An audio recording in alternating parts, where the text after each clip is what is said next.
নমস্কার বন্ধুরা, আমি নীলাঞ্জন ব্যাংকিং মেন্টর চ্যানেলে তোমাদের সকলকে আমি স্বাগত জানাই। প্রথমেই তোমাদের সকলকে নববর্ষের অনেক অনেক শুভেচ্ছা। আশা করছি তোমরা সকলে খুব ভালো করে প্রিপারেশন করছো। সামনেই তোমাদের খুব তাড়াতাড়ি পরীক্ষা আসতে চলেছে ব্যাংকিংয়ের। তো সকলে আশা করছি খুব ভালো করে পড়াশোনার সঙ্গে যুক্ত রয়েছো। এবার তোমাদের অনেকের একটা কমন কোয়ারি আমি পাচ্ছি, সেটা হচ্ছে যে মক টেস্ট দিচ্ছি অথচ মক টেস্টে ভালো নাম্বার আসছে না। প্রিপারেশন ভালো, প্র্যাকটিস ভালো হচ্ছে, ইন্ডিভিজুয়ালি যখন কোয়েশ্চেন সলভ করছি তখন অঙ্ক করতে পারছি, রিজনিং করতে পারছি, ইংলিশ করতে পারছি, কিন্তু মক টেস্ট যখন দিচ্ছি তখন দেখা যাচ্ছে স্ট্র্যাটেজি, স্পিড সব কিছু মেনটেন করা সত্ত্বেও কোথাও না কোথাও সিলি মিস্টেক্স হয়ে যাচ্ছে, কোথাও না কোথাও কোনো কোয়েশ্চেন স্টার্ট হয়ে যাচ্ছি, এবং আলটিমেটলি আমি নাম্বার বেশি তুলতে পারছি না, মকসে আশানুরূপ ফলাফল হচ্ছে না। এর সবথেকে বড় একটা কারণ হচ্ছে মক টেস্ট অ্যানালিসিস। হয় তোমরা অনেকে আছো যারা মক টেস্ট তো দাও কিন্তু অ্যানালিসিস ঠিক মতন করে করো না। কেউ কেউ তো অ্যানালিসিস করোই না, মক টেস্টের পর মক টেস্ট তারা দিয়ে যাচ্ছ। তো অ্যানালিসিস না করাটা কিন্তু একটা বিরাট বড় সমস্যা। এবার অ্যানালিসিস করার একটা প্রসেস আছে অবশ্যই। কী করে অ্যানালিসিস করব, কী করে অ্যানালিসিস করলে আমি নিজের জায়গাগুলোকে ধরতে পারবো। দেখো, অ্যানালিসিস সংক্রান্ত অনেকে অনেক রকম মতামত দেয়। এটা আমি মনে করি যে তোমার দৃষ্টিকোণ থেকে তোমাকে নিজেরটা নিজের মতন করে ফাইন্ড আউট করতে হবে।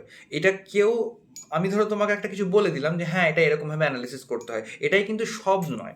এটাই কিন্তু একদম মানে কোনো রুল নয় যে এরকমভাবেই তোমাকে করতে হবে। তুমি কিন্তু আরও অন্যরকমভাবেও তুমি চাইলে করতে পারো অবশ্যই। এবার কী করে অ্যানালিসিস করবো তার একটা প্রসেস তোমাদেরকে বলি, একটা রাফ আইডিয়া দিই তোমাদেরকে। ধরো একটা মক টেস্ট তুমি দিলে, মক টেস্ট দেওয়ার পর তুমি অবশ্যই রেজাল্ট স্ক্রিনে দেখতে পাবে তোমার কত স্কোর আসলো, কত অ্যাকিউরেসি থাকলো কিনা, একটা বেসিক আইডিয়া তুমি পেয়ে যাবে।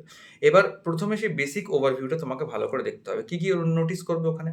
ওখানে নোটিস করবে তোমার অ্যাকিউরেসি কত থাকলো, অ্যাকিউরেসি পার্সেন্টেজ কত, কটা তুমি মিস্টেক্স করেছো, টোটাল ওভারঅলের মধ্যে তুমি কটা ভুল করেছো। ধরো একটা অল ওভার পেপার 100 মার্কসের মধ্যে দেখা যায় তুমি হয়তো সাপোজ 80 বা 85 বা 75 এরকম কিছু অ্যাটেম্প্ট করেছো।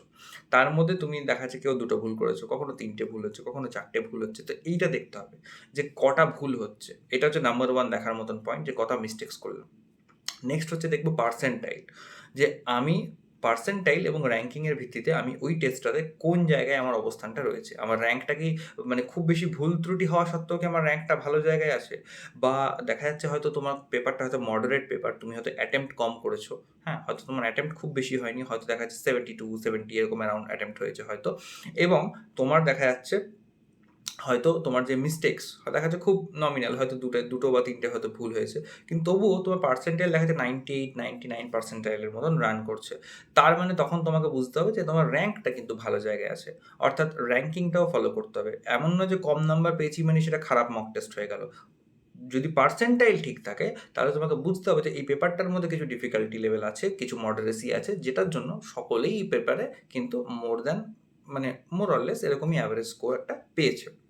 তো এইগুলো দেখার বিষয় নাম্বার 1। নাম্বার 2 হচ্ছে তোমার ইন্ডিভিজুয়াল সাবজেক্টসে তোমাকে দেখে নিতে হবে ওভারভিউ থেকে যে কোন সাবজেক্টে তোমার মিস্টেক্স হয়েছে, কোন সাবজেক্টসে কেমন কি তোমার মানে অ্যাটেম্পটস হয়েছে, এবং ইন্ডিভিজুয়ালি তুমি কিরকম কি টাইম স্পেন্ড করেছো। ন্যাচারালি 20 মিনিটস করে প্রিলিমসে সেকশনাল টেস্টের ভাগ করা থাকে, বা আইবিপিএস এসবিআই এক্সামসের যে মেন্সগুলো হয় মেন্সেরও টেস্টে তোমার সেকশনালের ভাগ করা থাকে। কিন্তু তবুও তুমি ওখানে দেখতে পাবে যে এক্স্যাক্টলি তুমি কতটা টাইম ওখানে স্পেন্ড করেছো, কারণ কিছু কিছু মক টেস্ট সিরিজ যেগুলো থাকে সেগুলোতে সাবমিট সেকশন করে পরের সেকশনে মুভ অন করে দেওয়া যায়। প্রথমে তোমাকে এগুলো দেখতে হবে। নেক্সট হচ্ছে, এটা গেল তোমার হচ্ছে একটা উপর একটা রাফ অ্যানালিসিস। এবার হচ্ছে ডিপ অ্যানালিসিস। ডিপ অ্যানালিসিস কি, তুমি এবার সলিউশনসে গেলে, সলিউশনসে গিয়ে পরে প্রত্যেকটা সেকশনকে তোমাকে ইন্ডিভিজুয়ালি দেখতে হবে। যদি প্রিলিমিনারি পয়েন্ট অফ ভিউ থেকে বলি, প্রিলিমস মেন্স দুজনের ক্ষেত্রেই ব্যাপারটা একই রকম হবে। আমি জাস্ট একটা ওভারভিউ দিচ্ছি এক্সাম্পল হিসেবে। দেখা যাচ্ছে তুমি একটা করে সেকশন তুমি ভিজিট করছো। English first of all. এবার তুমি দেখো ইংলিশের পার্টিকুলার আগে দেখো যে কোন কোয়েশ্চেন্সগুলো তুমি পারোনি।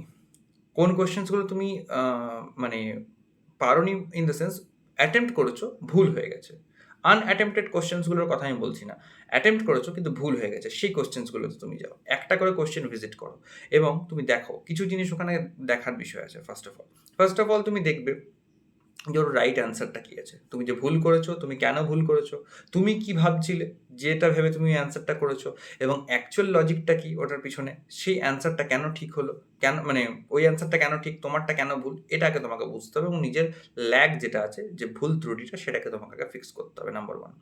নাম্বার 2 তোমাকে যেটা দেখতে হবে, এটা দেখে নেওয়ার পর ক্লারিফিকেশন পেয়ে যাওয়ার পর তোমাকে দেখতে হবে ওই কোয়েশ্চেনটি, পার্টিকুলার ওই কোয়েশ্চেনটি করতে তুমি কতটা টাইম নিয়েছো এবং অ্যাভারেজ টাইম কত। উপরে সমস্ত ডিটেলস দেওয়া থাকে যে ইউ বলে তোমার টাইম দেওয়া থাকবে, অ্যাভারেজ বলে মোর অর লেস অধিকাংশ ছেলেমেয়েরা অ্যাভারেজ কিরকম টাইমে রান করছে। তো তোমাকে দেখতে হবে যে কোয়েশ্চেনটা করার জন্য যে সময়টা তুমি নিয়েছো, সেই সময়টা কি তোমার ঠিক ছিল? অর্থাৎ তুমি কি স্পিড ওয়াইজ কি তুমি ঠিক জায়গায় ছিলে? এটা হচ্ছে একটা নাম্বার 2 পয়েন্ট। নাম্বার 3 পয়েন্ট যেটা দেখবে যে তুমি তো কোয়েশ্চেনটা ভুল করে ফেলেছো, কিন্তু কত পার্সেন্টেজ ছেলেমেয়েরা কোয়েশ্চেনটা ঠিক করেছে, রাইট অ্যান্সার করেছে। এবার দেখা যাচ্ছে অনেক সময় হয়, দেখা যায় কিছু কোয়েশ্চেন থাকে পেপারে সত্যি খুব ডিফিকাল্ট এবং ওগুলো ভুল হয়ে যায়। তো তুমি দেখতে পাবে ওখানে 2% বা 5% মানে বিলো 10%, মানে খুব কম সংখ্যক ছেলেমেয়েরা ওই কোয়েশ্চেনটা রাইট অ্যান্সার করতে পেরেছে। তো সেখান থেকে তুমি একটা মনে কনফিডেন্স পেতে পারো যে হ্যাঁ, এই কোয়েশ্চেনটা কিন্তু সত্যি এক্সামে এমন একটা কোয়েশ্চেন, যে কোয়েশ্চেনটা কিন্তু সবাইকেই ফাঁসিয়েছে কম বেশি কম বেশি। তো সেই একটা কোয়েশ্চেনে তোমার যদি ভুল হয়েও যায়, তো তোমার অতটা ঘাবড়ানোর, যদিও অবভিয়াসলি নেগেটিভ মার্কিং মানে তুমি একটু ডিসঅ্যাডভান্টেজ হয়ে গেল, কিন্তু তবুও তোমার একটা অ্যাডভান্টেজ থাকবে যে হ্যাঁ, অ্যাটলিস্ট অনেকেই কিন্তু এভাবে রয়েছে, তো তুমি একা নও। এই একটা অ্যানালিসিস তোমাকে করতে হবে। আচ্ছা, সেকেন্ড হচ্ছে, এটা গেল যত রকমের রং অ্যাটেম্প মানে মানে রং আউটকাম যেগুলো এসছে, ভুল হয়ে গেছে সেগুলোর জন্য। এরপর তুমি আসবে যেগুলো আনঅ্যাটেম্পটেড কোয়েশ্চেন, যেগুলো তুমি অ্যাটেম্প্ট করোনি। সেগুলো এবার অ্যাটেম্প্ট করোনি কেন? অবভিয়াসলি তুমি পারোনি বলে অ্যাটেম্প্ট করোনি। কোনো কোয়েশ্চেন তুমি হয়তো জানো না বলে অ্যাটেম্প্ট করোনি। কোনোটাতে হয়তো টাইমের অভাব হয়ে গেছে, সময় তুমি পাওনি, সেটার জন্য অ্যাটেম্প্ট করতে পারোনি। এবার আনঅ্যাটেম্পটেড কোয়েশ্চেনগুলোতে গিয়েও একই প্রসেস। আগে তোমাকে দেখতে হবে রাইট অ্যান্সারটা কী, এবং তোমার যদি পারার মতন কোয়েশ্চেন তাহলে রিঅ্যাটেম্প্ট করবে ওটাকে, যে ক্লিক করবে যে কোন কোয়েশ্চেন অ্যান্সারটা তোমার ঠিক মনে হচ্ছে। যদি পেরে যাও তাহলে খুব ভালো কথা। সেখানেও তোমাকে দেখতে হবে যে অ্যাভারেজ টাইম তুমি কি কোয়েশ্চেনটা পরীক্ষা দেওয়ার সময় ট্রাই করার সুযোগ পেয়েছিলে? যদি ট্রাই করার সুযোগ পেয়ে থাকো তাহলে এক্স্যাক্টলি তুমি কতক্ষণ ওটাতে ওয়েস্ট করেছো? কতক্ষণ টাইম ওয়েস্ট করার পর তারপর তুমি কোয়েশ্চেনটাকে ছেড়েছো? দেখা যাচ্ছে তুমি একটা কোয়েশ্চেন করতে গিয়ে 2 মিনিট বা 2.5 মিনিট তুমি নষ্ট করে ফেলেছো। তাহলে কি হচ্ছে? আল্টিমেটলি তোমার 2.5 মিনিট সময়টাও গেল, ওখান থেকে তুমি একটা মার্কসও পেলে না। আর অন্য যে কোয়েশ্চেনটা করলে পরে তুমি মার্কস সিকিউর করতে পারতে, তার সময়টাও কিন্তু ওখানে ইনভেস্ট হয়ে গেল। তার সময়টা কিন্তু ওখানে অপচয় হয়ে গেল। তো এই ছোট, ছোট আউটকামগুলো পাওয়া যায়। এবং লাস্ট হচ্ছে ওই যে জিনিসটা বললাম যে কত পার্সেন্টেজ ছেলেপুলে ওই প্রশ্নটাকে ঠিক করতে পেরেছে। যদি দেখো যে সেই পার্সেন্টেজটা অনেকটা হাই, যে মোটামুটি 80% 90% ছেলেমেয়েরা ঠিক করতে পেরেছে, তাহলে তোমাকে বুঝতে হবে যে এটা তোমার সিলি মিস্টেক হয়ে গেছে। তোমার কোথাও গাফিলতি হচ্ছে। এটা সবাই পারছে অথচ তুমি পারছো না। এরকমভাবে তোমাকে কিন্তু ব্যাপারটা বুঝতে হবে। লাস্ট হচ্ছে, এগুলো গেলে তোমার হচ্ছে ভুল ত্রুটির জায়গা। এবার লাস্ট হচ্ছে ওই সেকশনের মধ্যেই তুমি দেখো যে কোয়েশ্চেন্সগুলো তুমি অ্যান্সার করতে পেরেছো সেগুলোকে দেখো। সেগুলোতে কি দেখবে? অ্যান্সার তো রাইট হয়ে গেছে অবভিয়াসলি, সেটা তো তোমার দেখার আর কোনো জায়গা নেই। তুমি ওখানে দেখবে এই জিনিসটা, যে তোমার রাইট অ্যান্সারটা করার জন্য কতটা টাইম লেগেছে। অ্যাভারেজ টাইমিং আর তোমার টাইমিং, এক্স্যাক্টলি তুমি কোন জায়গায় রান করছো। এবার যদি দেখো যে অ্যাভারেজ টাইমিংয়ের থেকে তোমার টাইমিংটা বেশি হয়ে যাচ্ছে, তাহলে তোমাকে সেই বুঝতে হবে যে আমি কোয়েশ্চেনটার অ্যান্সারটা তো ঠিক করছি, কিন্তু আমার সময়টা বেশি নষ্ট হচ্ছে। তাই সময়টা তোমাকে কিন্তু ওখানে তাড়াতাড়ি করার চেষ্টা করতে হবে, শর্ট করার চেষ্টা করতে হবে। এটা তোমাকে মাথায় রাখতে হবে। যদি তুমি দেখো যে হ্যাঁ, সত্যি কথা বলতে তুমি কোয়েশ্চেনের অ্যান্সারটাও ঠিক করেছো এবং সময়ও তোমার বাকিদের থেকে অনেকটা কম লেগেছে, তাহলে মনের মধ্যে একটুখানি কনফিডেন্স বুস্ট হবে যে হ্যাঁ, আমি তাহলে বাকিদের থেকে অনেকটা স্পিডে করতে পারছি, আমার একটা অ্যাডভান্টেজ রয়েছে এই জায়গাতে। ওকে? এবং তার সঙ্গে, সঙ্গে তুমি দেখবে যে কত পার্সেন্টেজ ছেলেমেয়েরা করতে পেরেছে। অনেক সময় দেখা যায় অ্যারিথমেটিকের কিছু, কিছু কোয়েশ্চেন থাকে পেপারের মধ্যে, যে দেখা যায় মাত্র 5% বা 7% বা 2% ছেলেমেয়েরা কারেক্ট করতে পারছে। সেই জায়গায় আমার নিজের ক্ষেত্রেই হয়েছে, অনেক মক্সে আমি দেখেছি এরকম ডিফিকাল্টি রয়েছে। হয়তো কোয়েশ্চেনটা করতে আমার 1 মিনিট টাইম লেগেছে বা 1 মিনিট 10 সেকেন্ড টাইম লেগেছে। কিন্তু কোয়েশ্চেনে আমি অ্যান্সারটা ঠিক করে দিচ্ছি। ওকে? এটা একটা বিরাট বড় মনে জোর দেয় যে যেটা কেউ পারছে না সেটা কিন্তু আমি করতে পেরেছি। এবার এটাও কখন করব, এখানেও একটা বুঝবার বিষয় আছে। ওরকম টাইপের কোয়েশ্চেন তুমি যখন পেপারে দেখবে আসছে, তখন তোমাকে ইনিশিয়ালি তুমি যদি এক চান্স যদি করে ফেলতে পারো কনফিডেন্টলি, দ্যাটস ইওর বোনাস। কিন্তু তুমি যদি একবার পড়ে যদি মনে হয় যে হ্যাঁ, এটা একটু ডিফিকাল্ট লাগছে বা একটু সন্দেহ লাগছে পেপারটা কোয়েশ্চেনটাকে নিয়ে, তাহলে তুমি সঙ্গে, সঙ্গে ওটাকে স্কিপ করে আগে ডুয়েবল কোয়েশ্চেনসগুলোকে করে নেবে। তারপর কিভাবে অ্যাটেম্প্ট করতে হবে সেটা তোমরা খুব ভালো মতোই জানো। অ্যাটেম্প্ট রিলেটেড একটা ভিডিও দেওয়া আছে আমার চ্যানেলে, যে লাইভ মক টেস্ট কী করে মক অ্যাপ্রোচ করতে হয়, কোয়ান্টসের একটা রেফারেন্স ভিডিও আমি ওখানে মক টেস্ট দিয়ে আমি দেখিয়েছি তোমাদেরকে, সেটা তোমরা অবশ্যই দেখতে পারো। আর বাকি মক রিলেটেড আর অ্যাজ সাচ কোনো প্রবলেমেটিক জায়গা নেই। এই যে বিষয়বস্তুগুলোকে অবজার্ভ করতে বললাম, এগুলোকে অবজার্ভ করো এবং খাতায় তুমি নোট করো যে হ্যাঁ, এই জায়গাগুলোতে আমাকে কাজ করতে হবে। কোনো যে কোয়েশ্চেনগুলো তুমি ছাড়ছো বা যে কোয়েশ্চেনগুলো ভুল হচ্ছে, সেগুলো কোন টপিক রিলেটেড, তখন তোমাকে বুঝে নিতে হবে নোট করে যে এই টপিকের মধ্যে আমাকে তাহলে একটু দেখতে হবে। আরেকবার প্র্যাকটিস করতে হবে ওই টপিকটা, কিছু প্রবলেমস আছে ওখানে।